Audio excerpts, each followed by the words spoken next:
Welcome back to this week's edition of Freedom and Prosperity Radio, the weekly radio news magazine we put together here at the Virginia Institute for Public Policy. My name is Joe Thomas, and again, you can find archives of our program on our YouTube channel.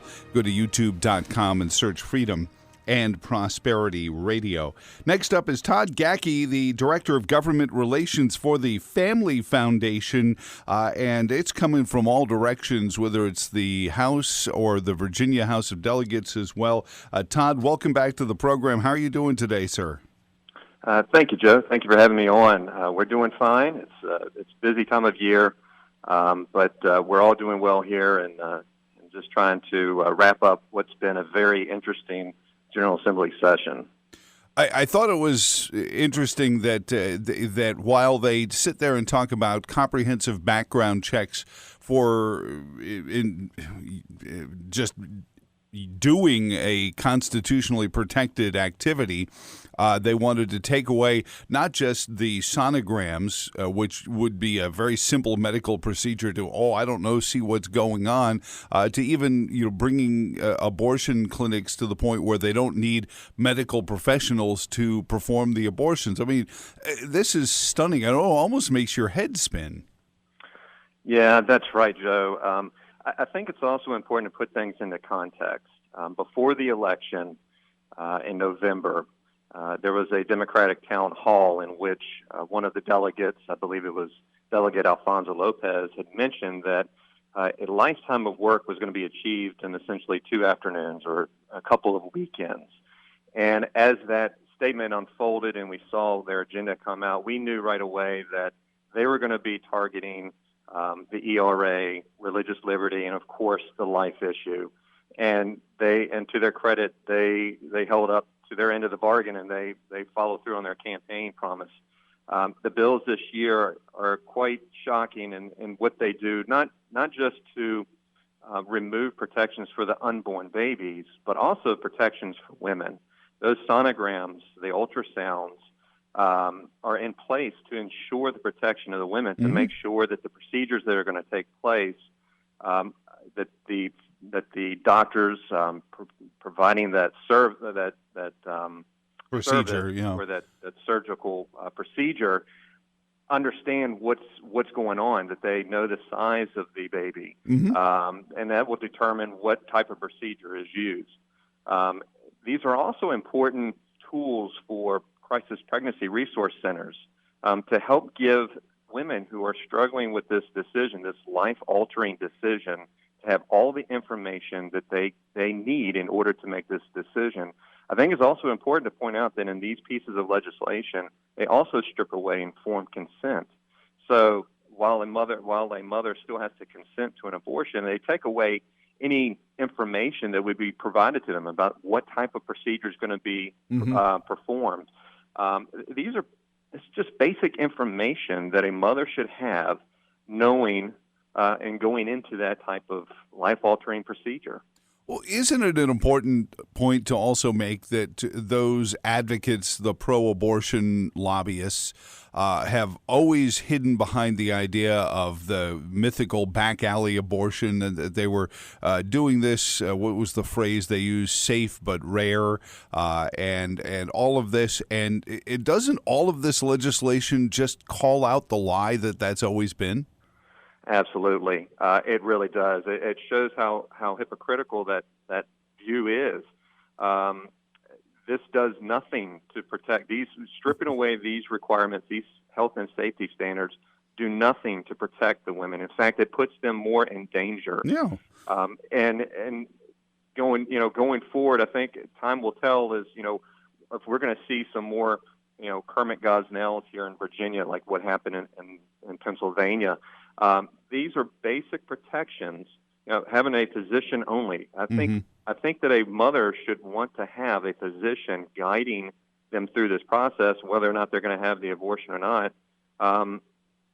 These are basic standards that should be in place, and so essentially these bills will wipe away decades of pro-life achievements to protect both the unborn baby and to protect the mother who is possibly making this life-altering choice. It also speaks volumes, doesn't it, Todd, to the craven view of some of those who advocate these positions, because their attitude towards the sonogram is that, oh, you're trying to guilt somebody into changing their mind. Well, isn't information what we're supposed to be about, is making informed decisions? And if somebody changes their mind because all of a sudden they see the baby on the screen, shouldn't that be a celebration, not some sort of, oh, you've foiled me again, like out of a cartoon on Saturday morning? Yeah, you're right, Joe. It is all about information, and that's how the abortion industry knows that they can increase the number of abortions, therefore increasing the number of profits, if they take away that information from them. If they take away their ability to see that life in the womb, the moving parts of the hands and the feet, they know that they can take away that, then they can coerce the mother into thinking that it's just essentially a blob of cells in their womb. When we know it's not the case, it's a living, breathing, or living baby inside that womb. Mm-hmm. If they take away this information, they know that they can increase their profits. They can increase the number of abortions. We should be giving the mothers information, as much information as possible about the procedures, what's going to take place, because oftentimes these are women who feel like they have nowhere to go. Mm-hmm. This is their last resort. When we know that is not the case, Mm-hmm. there are alternatives, and these ultrasounds could be that tool, that device that helps save the life of the unborn, as well as ensure and protect the health of the mother. You talk about turning lives around, and you go back and you read the writings of the founding mother of abortion, Margaret Sanger, and her views on eugenics and population control and Darwin, and chilling things to realize that these were researches even done here in Virginia at the University of Virginia, some of the work that she built off of to create this industry. And then you hear these green movement, these environmentalists talking about population control, and it all of a sudden becomes this klaxon in my head anyway that says, hold on a second here, all this, all these Reggie bills and all these Green New Deals are also about population control, and that's going to double down on places like Planned Parenthood. Right. Yeah. I think when you look at the history of the abortion industry, it has really been to target certain groups of the population, to essentially lead into a eugenics movement where you have you're trying to weed out those that maybe have certain challenges. We don't believe that. We believe that every life has intrinsic value, regardless if they have a disability or not. We can point to people in our current culture that have limitations, maybe with respect to their physical abilities, but boy, mentally and spiritually, can they contribute to society and provide great contributions. And so, we believe that life begins and has intrinsic value from the moment that you're in the womb and that you're born to the very day that you leave this earth. Mm-hmm. And we want to protect and preserve that and ensure that everyone has that right to enjoy the freedom of life here in the Commonwealth.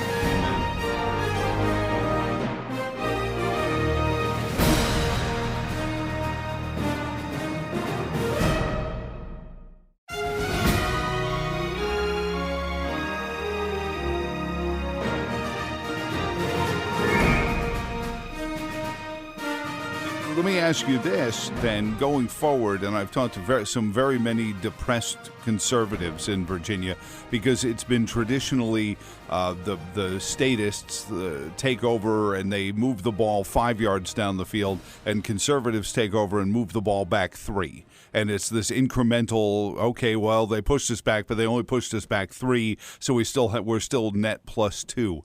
How do we not only ensure that people who will stand up for life life, liberty, and the pursuit of, well, life and liberty in the first place, but it will also undo some of these things rather than just shrugging and saying, well, it is what it is. We'll just manage it from within. That's a great question, and I think that's going to be something that going forward, I will say this year it looks like conservatives have really rallied around this life issue. Mm-hmm. They understood what was at stake. They understood the provisions that were going to be stripped away and what the implications would be for women and for the unborn. So I do believe that there is a strong unity there in that sense.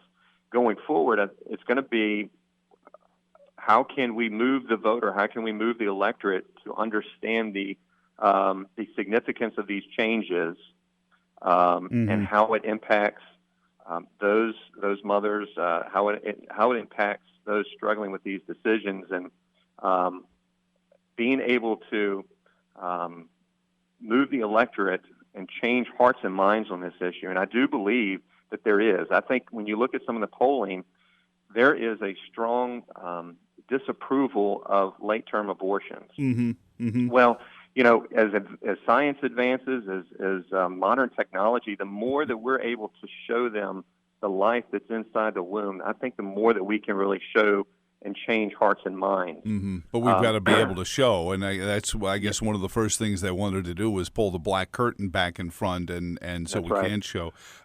And it's certainly, the Family Foundation has been at the forefront, and I'll put the yoke on my shoulders here on this program, and I hope others, to help spread the word, because I think that that also has to happen. One place, though, that has been the target of the abortion movement, and you mentioned Dr. Gosnell, and certainly Margaret Sanger spoke about it, and we see it in New York and Chicago now, more aborted black babies than are born alive. And that targeting, when does that win over the black community? We see the black community rallying to President Trump's message of economic opportunity. Is this an opportunity for conservatives to go to the black community and say, they're killing your babies? Let's start talking about building families again. Yeah, I think that's a great point. I think that, the larger discussion, we want to hold a large discussion over this issue. And I think that the black community can play a very important role in this, because you're right. When you look at where Planned Parenthood puts many of their abortion clinics, it's in depressed areas. Mm-hmm. It's in minority communities. It's in the low income areas. They're targeting these individuals, these mothers. And so I think that there is room and a need for these discussions to happen moving forward. And I certainly hope, and it's certainly going to be something that we're going to continue doing at the Family Foundation, but I certainly hope that conservatives on a larger scale will really move this message and move that discussion forward, because I think that the black community can really play an important role in pushing back on what the abortion industry is doing. But it's going to take a concerted effort to push back, and they're going to play an important role. Well, I appreciate the role the Family Foundation does, because it's not just about the baby, but the whole family, and building that whole family, because the stronger the family is, the less we need from the government to play that family member's role. And Todd Gathje, I appreciate your visit. He's Director of Government Relations for the Family Foundation. I'm sure a thankless job, because I'm sure you go into some of these offices and you get that stare that says, is anyone in the building back there? Yeah. But appreciate everything you do. Well, thank you. How can people help out some more? We appreciate the time. Thank you so much. And thank you all for listening. Todd, real quick, we have a minute left here. How can people find out more? Obviously, familyfoundation.org, but can they also help contribute to the cause and maybe volunteer to help out as well? Yes, absolutely. So you can always go to our website, www.familyfoundation.org. We post a lot of information there, articles on various issues regarding life, religious liberty, parental authority, and there, if they would so be inclined, they can certainly make a charitable contribution. But more importantly, we're always looking for volunteers and people to be part of grassroots activities, and so we're really pushing our grassroots efforts in the off season. So if you're looking to get involved, you can reach out. We have contact information, an email address on that website, and just email us and say, hey, we would like to help out with the Family Foundation. What can we do? And we'll make sure we put you in touch with the right people. God bless you, sir. You have a wonderful weekend, and thank you for joining us this week on Freedom and Prosperity Radio. Thank you so much. Thank you for listening as well. Just think about something he said. What if Mrs. Hawking was told that her son Stephen was going to have a grievous, physical deformity and was given the option? What would we have lost? Just one instance out of millions and millions. Until next week, for all of us here at the Virginia Institute for Public Policy, my name is Joe Thomas. Until next week, so long, and thanks for all the fish.